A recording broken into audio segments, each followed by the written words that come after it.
এবার বলি কি হচ্ছে। দেখুন, আগের বার আমরা জানতাম মোদী আসছে, তার আগের বার একটা আজ পড়েছিলাম মোদীবাবু আসছেন। আমরা অটল বিহারী বাজপেয়ীজি তাকে শ্রদ্ধা করতাম। 2004 সালে তিনি যখন স্লোগান দিলেন ইন্ডিয়া ইজ রাইজিং, আমরা ভেবেছিলাম অটলজি আবার ক্ষমতায় আসবেন, কিন্তু আসেনি। আলটিমেটলি প্রধানমন্ত্রী হয়েছিল মনমোহন সিং, সবাইকে মিলিয়ে মিশিয়ে। এবার যদি জিজ্ঞেস করেন দিদি খবর কি আছে কিছু, আমি বলি হ্যাঁ খবর আছে, জব্বর খবর।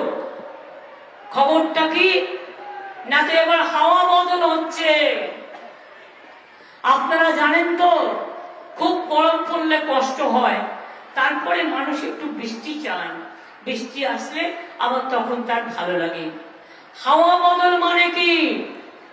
হাওয়া বদল মানে 420 গ্যারেন্টি বদল হচ্ছে।